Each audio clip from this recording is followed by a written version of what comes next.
আসসালামু আলাইকুম। মোরা ওয়ালাইকুম আসসালাম। দুইজনই বরিশালের দুই ভাই।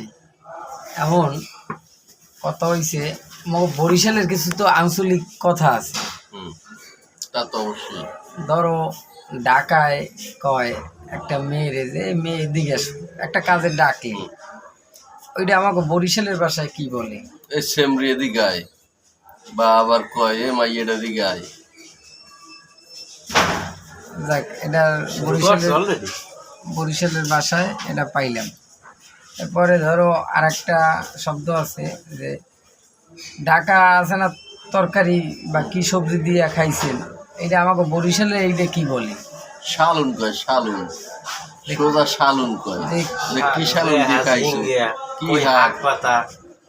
আবার যে ওই যে যেটা দিয়ে লারে তরকারি ঢাকায়, হুম, ওটারে কি কয়?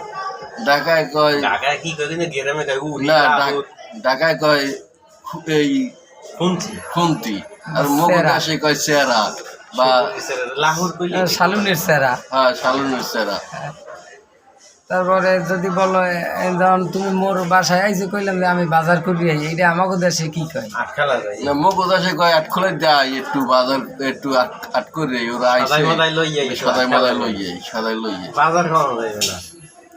যদি আবার বলে যে তুমি এদিকে আসো তো, মেয়ে আয় তাহলে বরিশালে কি কয়? এমএ তুমি এমনি এমনি আয় এমনি আয়। নিয়ে যা ঠিক আছে। তারপরে তারপরে ছেলে হেল লাগে তো কত লাগে তারপরে ভাই রুবেল ভাই ওই যে ভলান্টিয়ার অ্যাপ্লিকেশন দিতাম আরো কেউ জানি এপ্লিকেশন রেডি কই নিজের